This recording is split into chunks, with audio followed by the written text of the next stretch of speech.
specialist from Dorico, and we've been talking for a little bit now, and I had a time set up with John today, and then just yesterday I kind of sprung this on John and said, hey, why don't we stream this live out to everybody, and you might be catching this on our replay, you might be coming in as we're shooting this, but this is going to be a chance for us to talk to John a little bit and find out more about Dorico, which I've been listening to, watching from afar for maybe 3 months now, and then just this past month, really taking the time to actually learn how to use it, download it. And so, John, if you don't mind, I'm going to go right into it. But first, I have to say thank you, because even though we've just met last week, I've probably spent upwards of 15 to 20 plus hours with you from watching your online tutorials. Yeah, sorry about that. Yes. There's a lot of videos out there now. Normally you just hear my voice, and then I'm kind of directing what's going on screen. But yes, we actually do have a face. Yeah. Yeah. And essentially, you said, "Hey, let's do this live." Oh dear, what could go wrong? Yeah. It's gonna be bad. Well, you're a live stream veteran at this point. Do you have even an idea or a count of how many hours of content you've created at this point? The sessions I do are normally, I think I normally started to try and keep them to half an hour, and I've always failed, and they've generally been about an hour. And we started them the January after Dorico was released, so we started them January 2017, and I've done one a month since then, apart from, I think maybe there was one gap because I couldn't tell anybody, but we said it was a holiday, and because it was August, but actually we were about to launch a new version of Dorico at that point in that particular year, so we waited till September, and then we did two, because we did a live stream and a Discover session. So it must be something like 30, it's only about 36 or something, probably, sessions we've done, and each one's up to an hour. Right. But Anthony's done a lot more, and his videos are often shorter videos that take a lot more time to actually put together. Right. So he's probably spent more time talking and, talking to microphones and cameras and that kind of thing. Right. But I don't know how many of those we've got, because there's hundreds of videos on the channel now. So, a lot. Yeah. I would say Anthony's videos, the ones that you're referring to, those are the ones that we see on the YouTube channel that are how to get started on Dorico, the really beautifully produced ones that you guys have introducing the product. And then also the really short ones. So he does the really short. When you've Googled something, I want to know how to do this. Yeah. How do you do dynamics in Dorico? His will be the short, 4-minute video on how you do that thing. Mine are the long rambling, as you can tell, hour video going into the full detail of this and something else and how you actually put all these things together. Yeah. Well, maybe that's why I feel like I already know you so well, because typically what I'll do is I'll get on and I've started to look up a topic and say, oh, I need to learn how to do this, and I'll find our video that has the answer in there somewhere, and I'll see the answer, and then I'll try it right away, but then I'll just leave you on and playing. So as I'm working on my project, it's as if we're kind of hanging out together, and you're continue, and then periodically I'll hear you say something, oh, what's that? And then I'll pop in and I'll watch for a few minutes. Yeah. And say, oh, okay, let me try that as well. Yeah. I got a comment yesterday from somebody who said, it's nice that that you also talk to your computer when you're doing things, because that would be something I was doing yesterday. I said, well, there's nobody else here to talk to. So, yes, I'm, when it does silly things, I probably do. I haven't even realized I was doing it. But yeah. Well, at least I put description links underneath as well, so you can jump to various bits during the video. Yes. YouTube doesn't always show you those very clearly, so you have to kind of scroll down and open the thing, and then you can see all the time links. But otherwise it's just me rambling about a topic. Yeah. Well, I have to tell you that your side commentary that you'll add in periodically, like the other day I said I did something, and I said, oh, I quoted you. I was like, small keyboard, fat fingers. Yeah. Something that, but your little interjections, you have this beautiful blend of humor and information, just enough information where I'm coming for the information, but maybe I'm staying for the humor actually. So. That's just nervousness. But it's been really enjoyable, and we have our first comment coming in here, John. Gary, hi Gary, welcome to the stream. Gary says, "Wait, have you moved from Sibelius to Dorico?" So that's what we're going to talk a little bit about, Gary, and I actually have a video coming out later that's a little bit more in depth about it. But I actually have been spending probably almost a full month now living in the Dorico ecosystem. And between Anthony and John's videos, I've gotten up to a moderate beginner level to where I can do the projects that I can do. I would say like 80% of the projects I've been able to do. Periodically, still have to go back to the old machine and export out an old file and then send it over to Dorico. But I'm making the proper shift, I think, to spending all my time on my main machine over here. So before we get into that Dorico bit, and then for anyone else that might be watching or joining right now, if you do have questions, guys, we'll have a little bit of time at the end of today to take some of those questions as they're coming in. So if you want to take a moment and just drop those in the comments. But John, before we get into the Dorico specific questions, I was hoping maybe you could just tell us a little bit about your background as a musician. I did a little bit of reading online. I know that you grew up in a musical household with mom who's a pianist and a teacher. But maybe you could just tell us a little bit about your background. Okay.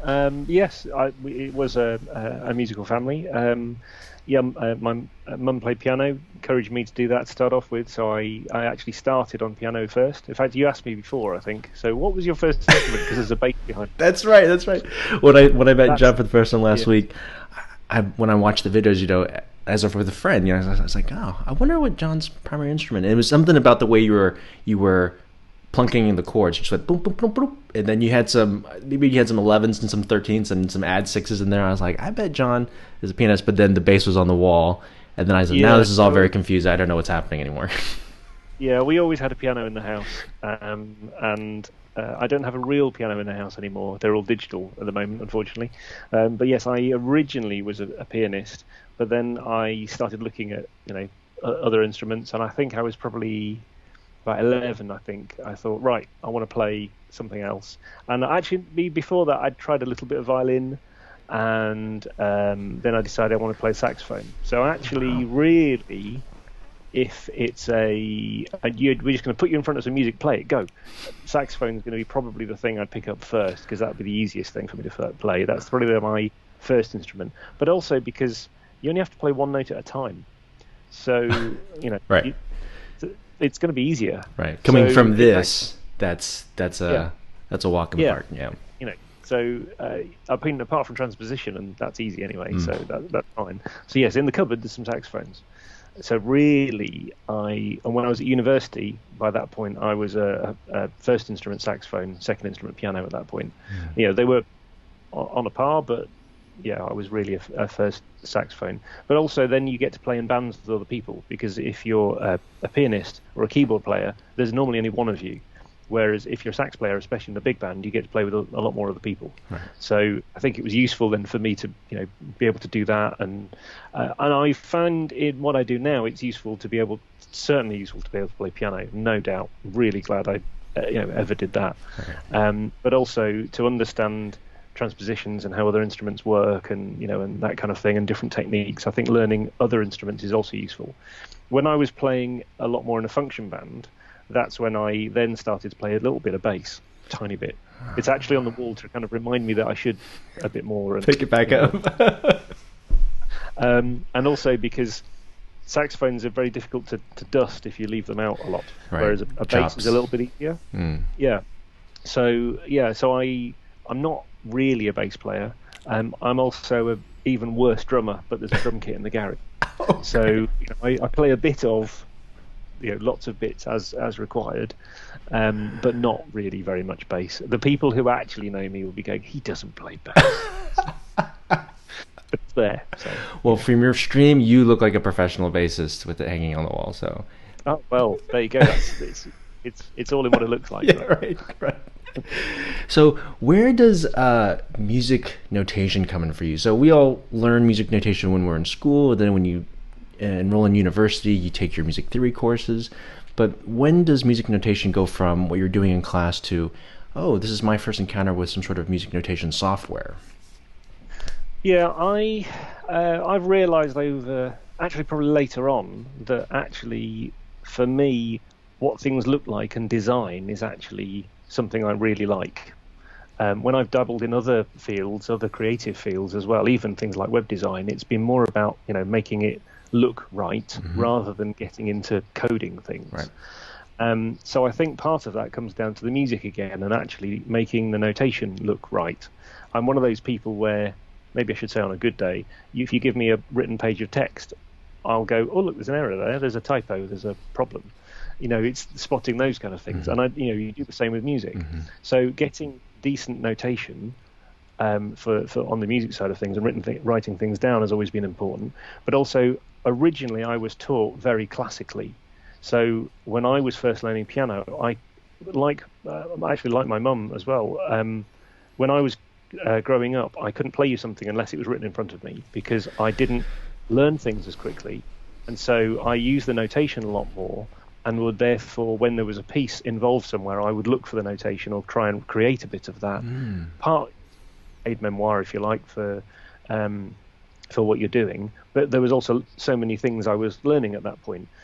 Also, in the UK, I found verses. I studied a little bit in the US on an exchange when I was at university, and we found that the guys coming from the UK, we tend to be quite good at sight reading compared to a lot of people, because we don't practice enough. So we have to be. It's out of survival. Yeah, you have to be able to pick up a piece of music and read it. So therefore, you want it to be good as well. Yeah. So when I was at university, I dabbled a little bit in, but not very much. And then I had some projects like orchestration classes and that kind of thing. When I was in the States, they were using Finale, so I used a little bit of Finale.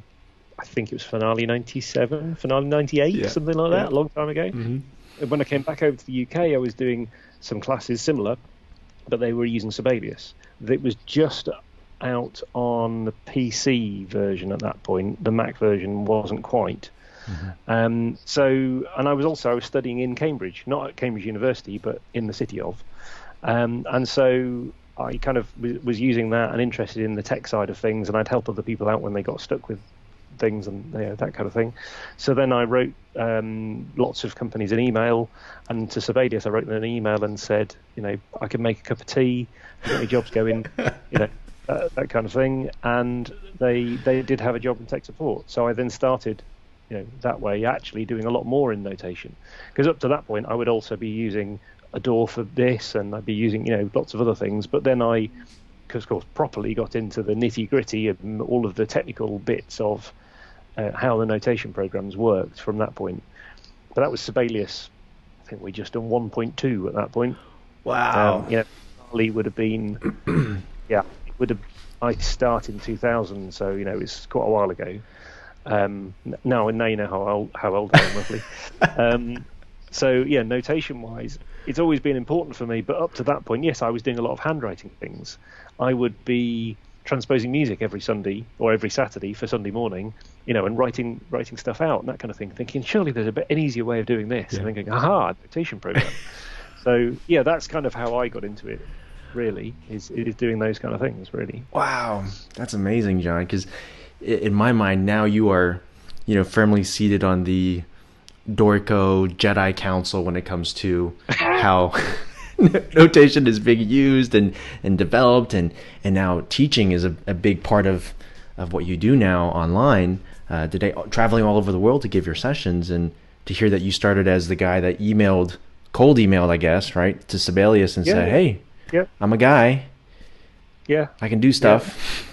Yeah, I can make tea. You got any jobs going? I think I said something like, I can make tea. Do you have any jobs going? And if it helps, I have a degree in audio technology and music, so I can read music and understand technology. Right. And they thought it was an interesting enough angle on sending that email to interview me and say, let's meet and whatever. So so that's where it started, really. Wow, that's a great story.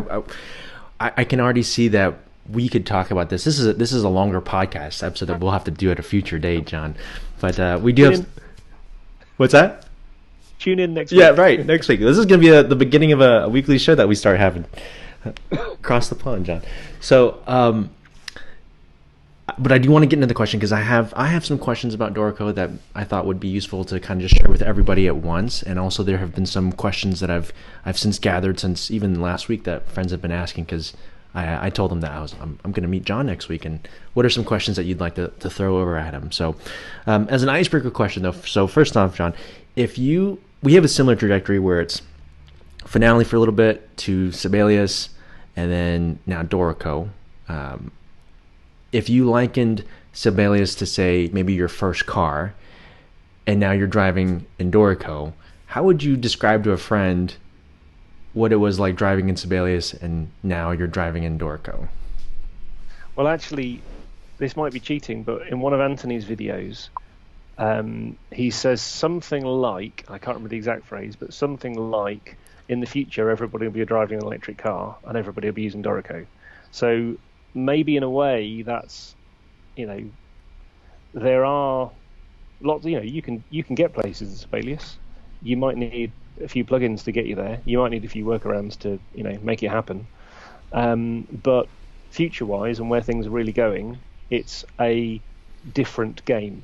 It is a completely different thing where in Dorico, when we've designed a feature, we've not said, I don't do any of the programming, but they'll say, well, when we're doing this feature, we want to, if possible, design it actually for the musician this time, so that they don't have to think too much about how the thing works. They just think like a musician and go, I need a repeat of that. Great, it does it.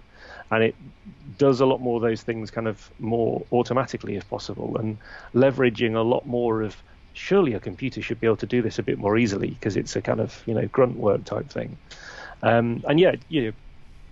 Looking forward to the future of where people are going, where they need to be, and how they need to get there. So maybe it's more of a kind of petrol versus electric rather than a model of car type thing. And what are the things about it that make it, say, an electric car versus a petrol car? I think in some cases, things like, and it's taken us a while to put some of these in, but things like when you want a proper divisi feature, instead of saying, oh, well, I can add an extra stuff in here and hide it when I don't want it and that kind of thing. In Dorico, you just say, I want to add divisi and then I want to take it out again. Mm-hmm. Or condensing, instead of having to make individual parts and then make a combined part for that, where you copy the stuff together and kind of have to go through all of that process and kind of, work all of those kind of things out. You just say, actually, we'll just let Dorico do that. Right. And do it a bit more automatically. There are, I'm sure the analogy falls down at various points. Maybe there's something about touchscreens that, and tactical interfaces, or I don't know. But, there are certainly things where I know when somebody searches for things, or they'll ask me a question like, how do I filter my hi-hats? Mm-hmm. When they're working on a drum kit, and you say, well, that's not really the question. The question isn't how do you filter your hi-hats, because you need to filter your hi-hats in Dorico. You can move them without needing to do that. But I know you're a Sibelius user because you've asked that question. Right. Or there'll be a Filali user will ask a particular question, and you can tell even from the question, not that they're telling you which software they're using, mm-hmm. they're asking it in a Finale kind of way. Mm-hmm. And some of the teaching and the manuals things we've been doing is also about making sure that those search terms are included, because it's not just about searching for that thing, it's searching for the process that the people are expecting to have to go through. Right. I need to filter my hi-hats because I need to move them up to, or down a space. Right. Okay, well, that's not how we do things. You just drag it and, they all move at the same time. Great. Yeah. But you don't need to filter them in the first place. Right. So, yeah, there's different concepts sometimes, and it's explaining those.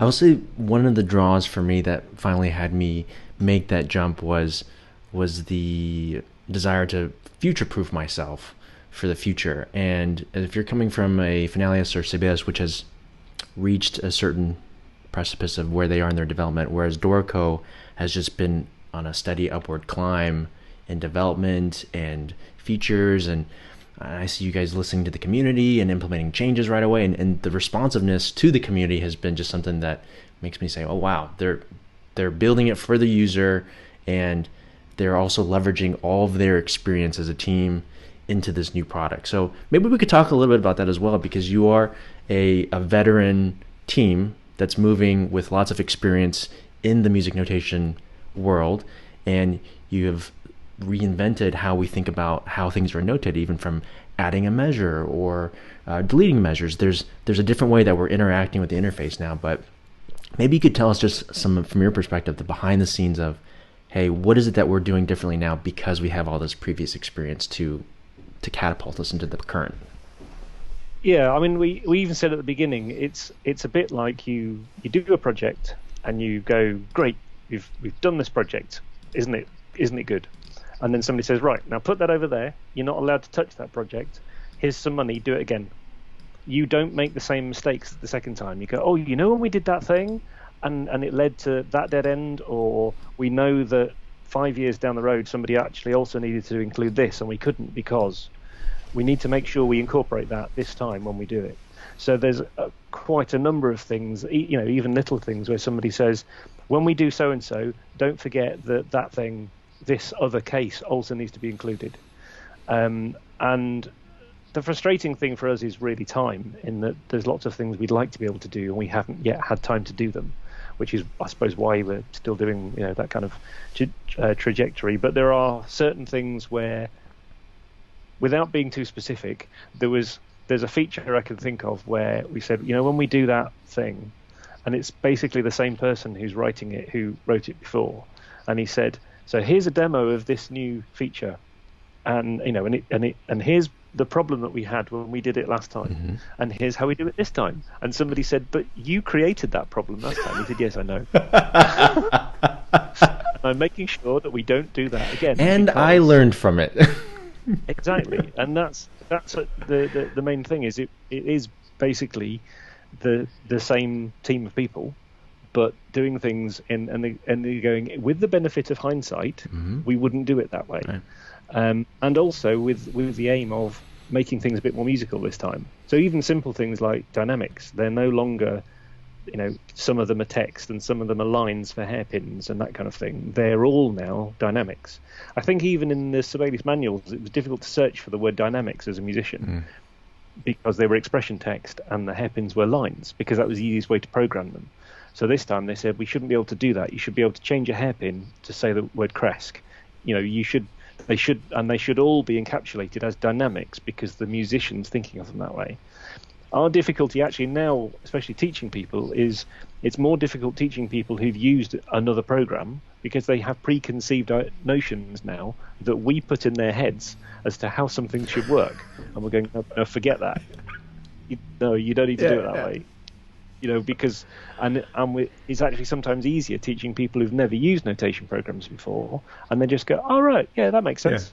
Yeah. Students who will pick things up easier and be flying with it, no problems, and because they don't have to worry about any of that unlearning of Right. But why, when I do this, why does it not do what I'm expecting? Why is it not intuitive? Well, intuitive is only the things that you've learned and you're then applying them to something else. Right. If you learnt something, maybe bad's the wrong word, if you learnt something else the first time, then the next time might feel harder, but actually it makes sense. So yes, there are lots of things that we have come out the second time and said we should make that better, we should do it a different way, and also time's moved on.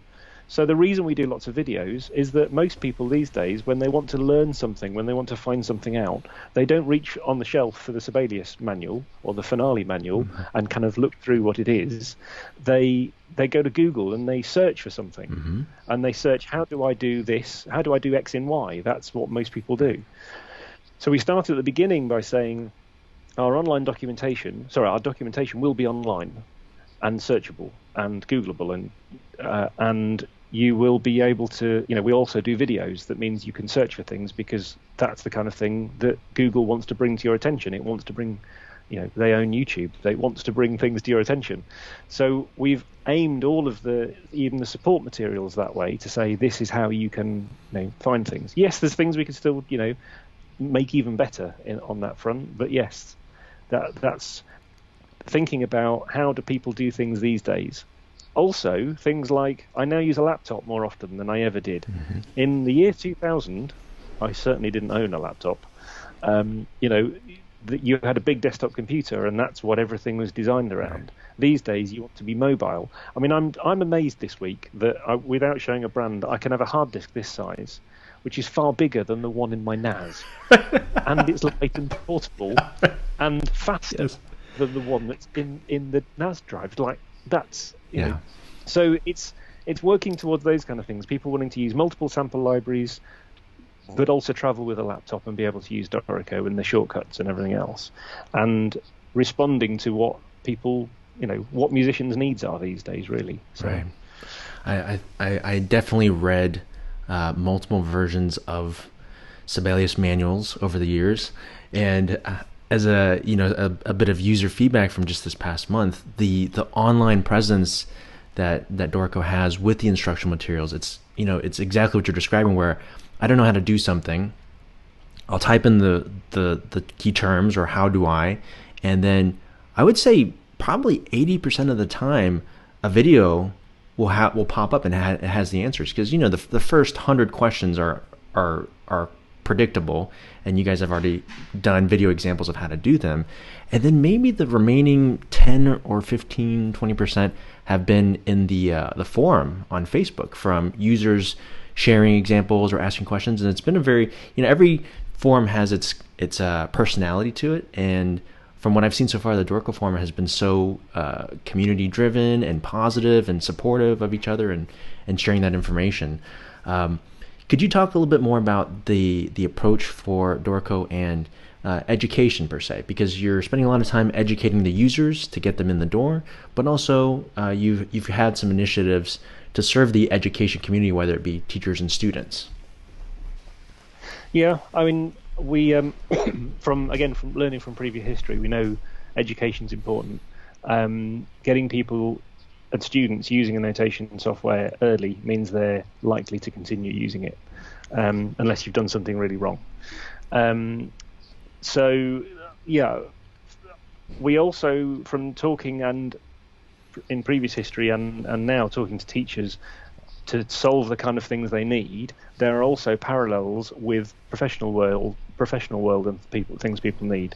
So things like, for example, when we're designing features, we can say, well, some of these things in engrave mode, we actually design them with both publishers in mind, because they want to publish an entire book, and also teachers and potentially students, but teachers and lecturers who want to make worksheets. So there are some things we'll kind of design that way, and then some of them are nods to InDesign type features that we've that we incorporated into the program. And then we said, right, well, the problem is that not everybody's used InDesign before, so now we also have to teach you how these kind of things work. So we looked at, yes, like we said, we looked at how do we best do that. So we need to do some videos. In some cases, though, when we've been doing training sessions, people just want a thing that they can put on the desk and follow it. I don't want to look at a video somewhere else and have to press pause and everything else. Everybody learns in different ways. So some people like that. I like a physical thing and I can just follow this guide. So some of the things we've done, actually, maybe they're not as easy to find because Google doesn't bring them to your attention, but they are a written, follow this guide type thing, because some people prefer that, and they don't want the noise of YouTube and anything else. So it's creating those different things. So some is long form videos of follow this entire process. Some is short. I've just got this little short thing, this quick thing I need an answer to, and I don't want to watch a long video where people are rambling like I do. They want a quick short answer to things, so we do those videos, and then we do all of those bits because people teach in different ways, and that's partly experience, and I suppose and the number of training sessions we've done with people. And again, some of that can be, it's only when you watch other people using something that you go, oh, they do it that way. Okay, so next time we do the training on this, we need to incorporate that, because I've never seen anybody do that before, but obviously some people do, and we need to incorporate some of those things. So yeah, there's also in education, because the setup is very different in different countries. So in some countries, you'll have an IT lab, and a school will have an IT lab, and they'll do composition. That's more common in the UK and not so much in the US, where you've probably got band directors writing and arranging music for their band, but the kids themselves aren't necessarily composing at all until maybe they get to university level. So being aware of the differences in markets, and therefore even price-wise, we do educational discounts for students and teachers, but then there's also what we call a kind of 5+ seats. If you're buying for an establishment and you want to get Dorico in there, then there's discounts for that kind of thing as well. So it's not just features, it's also making it accessible, and also the other versions of Dorico we do, just so that hopefully we can, engage with lots of people where they're at, and make the program as useful as possible to them. But yes, a lot of it will come down to teaching people and teaching teachers. And I have in the past a couple of times been running training sessions with people who were my teachers at school. Whoa! And there was one guy in particular I didn't know. I turned up at a school one day, and they'd organised a group session, and I'd actually been liaising with somebody else at the school. And then they said, "Oh, and the head of department is," and they introduced him, and I said, "Oh, hello."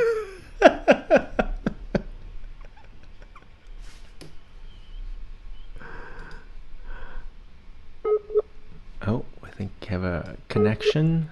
Give me 1 second. The shock of seeing his professor was so intense that it froze the connection. Let me try to get Andy back, or John back. 1 second.